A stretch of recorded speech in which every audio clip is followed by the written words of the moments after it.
Jaguar just crushing it from the back. Oh, too good. Jaguar just has so much potential. Just ridiculous. How would both have won that point? How quickly things can turn around.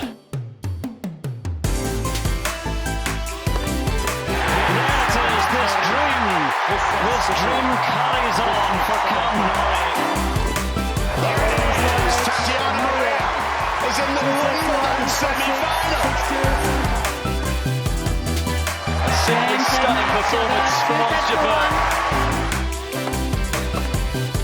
Again, Stanomac Djokovic.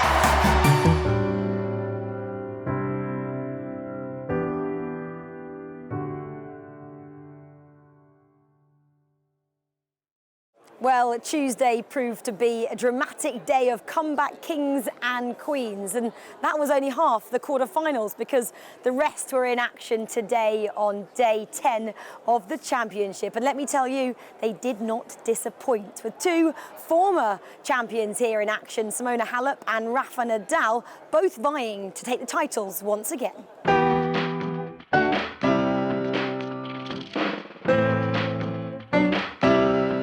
Wimbledon 2022, the 10th day of the championships here at the All England Lawn Tennis Club. It is a warm and balmy day in southwest London for the second Wednesday of the championship. The crowd's just buzzing around the grounds. Huge occasion for both these two, looking for their first Grand Slam semi-final.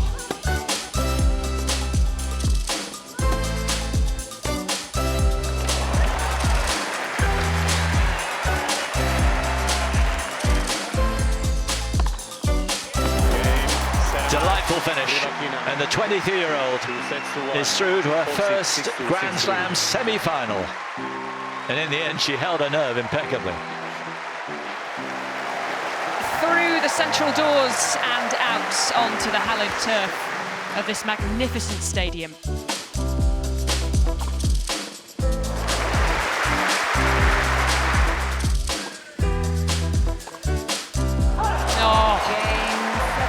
Centre court salutes Simona Halep. There's no question the belief is back. How high is that confidence right now? It's good. Good. It's good. Actually, the crowd gives me a lot of energy and a lot of support. So thank you everyone for coming and for supporting us. Congratulations, Thank Simona you. Halep.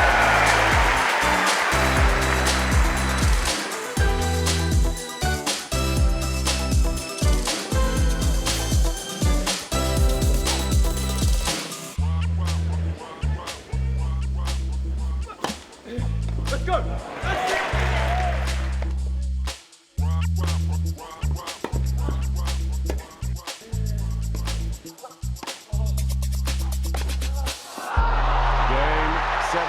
And the Kyrgios show, for the first time ever, moves into a Grand Slam semi-final. I don't want to think about the semi-finals just yet.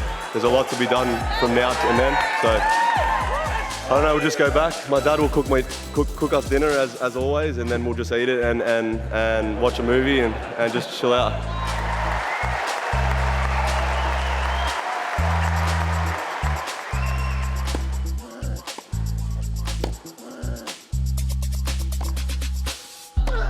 Whoa!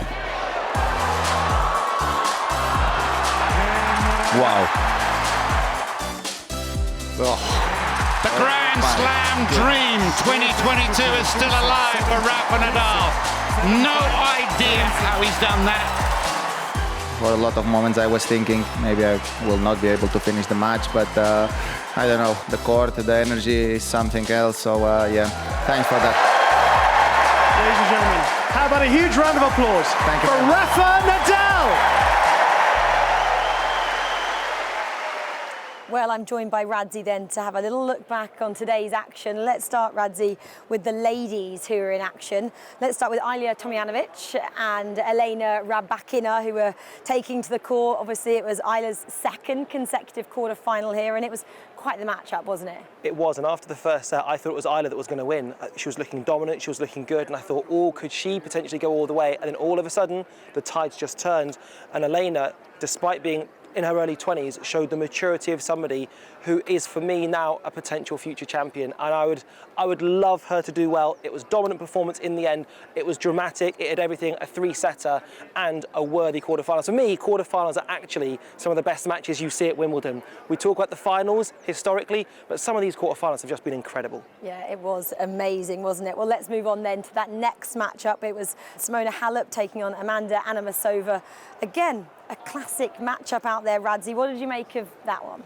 First of all, it was over very quickly. Yeah. An hour and 3 minutes, wow. But also to do that under the cosh of being so young. Again, we spoke about Rybakina being 23 years old. She's young herself. It reminds me of sort of a Coco Gauff, a Naomi Osaka, really, really strong player. And my favourite types of women's players are strong ones that hit the ball hard and fast, not necessarily the most gracious.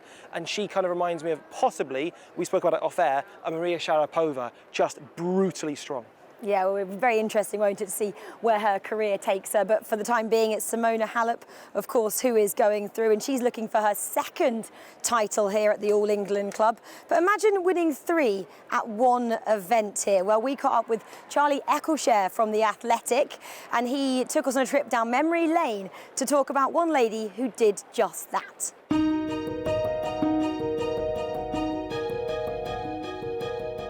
Well, I've grabbed a word with Charlie again to speak about another great moment from history, and especially on centre court.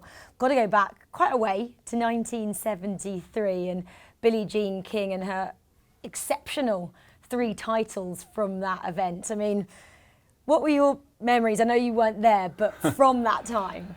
Yeah, I mean, that's one of those things growing up and getting into tennis you hear about in this sort of fabled way. The Triple Crown, winning the singles, the women's doubles and the mixed doubles.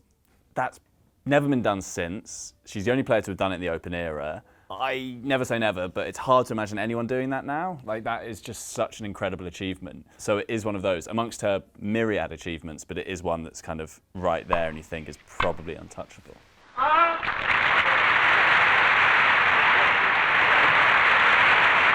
Mrs. King has won her 5th and most convincing Wimbledon singles victory. Was it expected?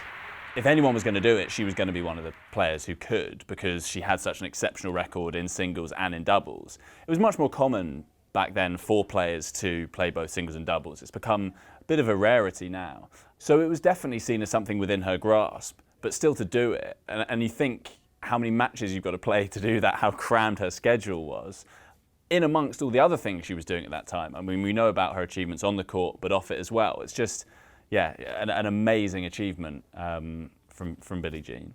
In terms of tennis, what mark do you think that Triple Crown especially left? Well, I think it meant she will always be immortal for her on-court achievements. I mean, there are players who've won more singles Grand Slams, but I think that puts her in that conversation for the greatest of all time, just because it shows the versatility that she had as well. And that was something that was such a hallmark of her game, the versatility, the range, the variety. So it's a really nice, fitting achievement for her to have. Yeah, and we talk about like the legacy in terms of this year. You know, she still attends Wimbledon every year when she can, and I guess to get the nod like Novak Djokovic did in his match at the weekend, he just said it was an honour to play in front of Billie Jean King, and she waited until that match was completed. Yeah, she is like proper tennis royalty. I think she is almost like the most respected figure in tennis because of all she did, the way that she pioneered for women's rights and for the women's tour that we see today. She had such a big hand in that. So I think everyone on the tour has so much respect for her, and she's a visible presence. You know, the Fed Cup, the equivalent of the Davis Cup is named after her, the Billie Jean Cup. So yeah, I think her presence in tennis is everywhere, and I've interviewed her before, and she's the most energising presence. And you know, showing that she won those 3 tournaments whilst sort of campaigning for women's rights. She's someone you meet and you just think, yeah, I could do anything. She's kind of has that kind of energising powers to her. And I feel like she's a tennis player, first and foremost, but a fan, and she loves the game so much. Exactly, that's it. She just loves watching it. She loves getting engaged in the storylines and all of that. And I think that's why she keeps coming back for more. True trailblazer of women's tennis, that's for sure, is Billie Jean King. I love going in the library there and looking at some of the epic moments that we witnessed all those years ago. But Radzi, let's have a look now at what happened today, here and now. Is Cristian Garin taking on Nick Kyrgios on court one. It was always going to be an epic match, wasn't it? And it was epic. For me, court number one was what it was all about. Two Australians playing. Nick Kyrgios was the second to go, and it was fantastic. It was entertaining, and we can always talk about Kyrgios off the court, but I want to talk about him on the court. Big serve, I think 134 miles an hour was his fastest we saw. He was dominant with his first serve, and actually on all the stats, bar one, I think it was total winners, he basically dominated his opponent. And so for me, that Kyrgios right there can go all the way in any slam, and can he do it in Wimbledon? I'm going to say yes. Ooh, bold statement there. Putting Let's it have out a there. quick word though on Garin. I mean, the Chilean, the 26-year-old, last year he got to the round of 16, got knocked out by Novak Djokovic. And the point being, at the beginning of this season, he had a few problems, a couple of injury problems, and questioned what he was going to do in tennis. That's what makes sport so captivating, our journeys. People don't necessarily start at the top. People sometimes consider giving up, which is bonkers on the face of it. If I could be inside his body, I'd be playing for 15 years. But the fact he's continued, and Nick Kyrgios was really generous in his interview and kind of said, anyone who goes to a Wimbledon quarterfinal, you are legit. And so to overcome what he's done and to be playing as he did, respect. Well, hopefully that performance this time out of the championship has cemented the fact that he has a great future in this game. Well, let's talk about the next quarterfinal then. Taylor Fritz, the young American, I say young, 26 now, but American, young to us, taking on Rafa Nadal, two-time champion here at the All England Club. Radzi, I'll just stop talking and let you talk about that one. How did Rafa Nadal do that? After his family were telling him to stop playing. And rightfully so. I mean, he was clearly in pain. He was not moving the same as Rafa Nadal can move. And you're thinking, it's just a matter of time. It was difficult to watch in some stages. And yet somehow Rafa Nadal once again does the unthinkable. He's a cybernetic organism who knows only one thing, and that is how to win, and how to win against all the odds. How will he fare in the semi-finals? Who cares? Because what he's overcome in the quarterfinals is absolutely incredible. And once again, he's made an incredible moment on the centenary year of that gorgeous centre court. Well, that epic matchup will go down in history, I'm sure. But let's step away from the show courts and go to the outside courts and meet some young hopefuls looking to lift their own trophy. If you take a walk around the outside courts, you might see a future Wimbledon champion, as week 2 of the championship sees the boys and girls singles titles contested, where dreams of becoming a Grand Slam champion start to take form.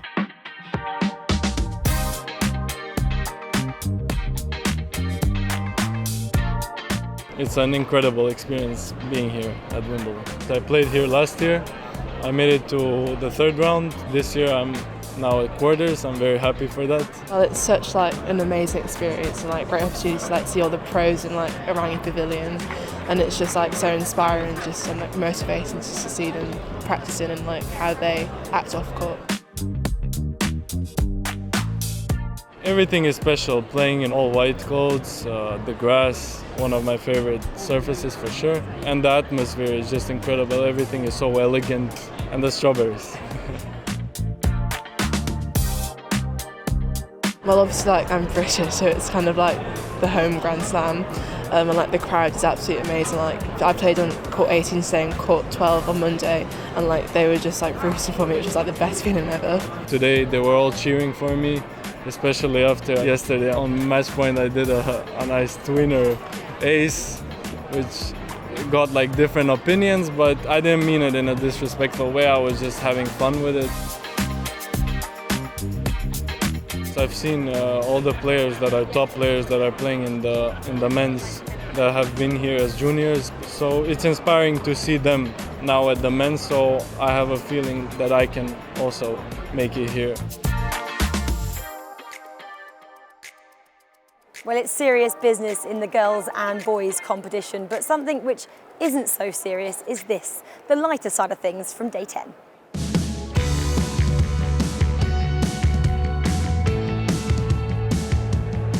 They're looking very smart, aren't they, for a day on centre court? Can you imagine going for a picnic with this bloke? I mean, you'd never get out of the house, would you? Got to just go there, and then the label's got to go forward. There we are, just there. Sons and mum's day out for family Beckham today. Sandra, David's mum, on the left.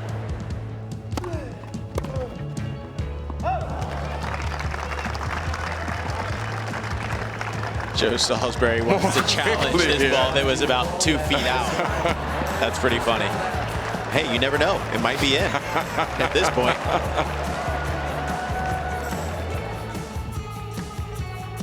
Cool.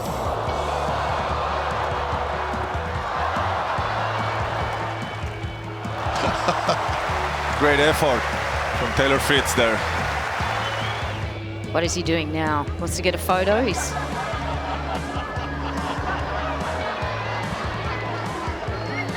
Hang on, let's see if this happens. Oh, well, there's that lefty slider. Let's talk about the hill tilt. I'm only looking for 10% from that Pims putt on the hill. They're in early, by the way. The gates open at 10, and people charge to get their favourite spot there.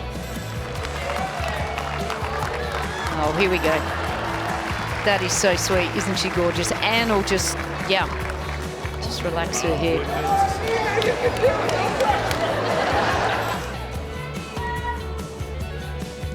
It's a good strike. Oh.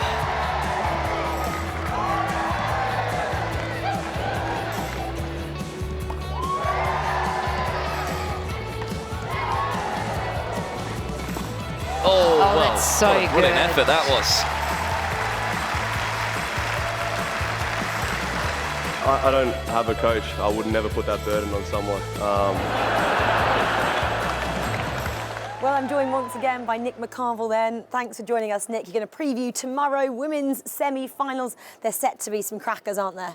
Yeah, absolutely. Let's start with Ons Jabeur and Tatiana Maria. So excited for this match because, Rach, they're both such crafty players. They move the ball around the court so well. Tatiana Maria, that story has been so inspirational, but also Ons Jabeur inspiring a huge part of the world, the Arab and North African world, the first semi-finalist, man or woman, into a major.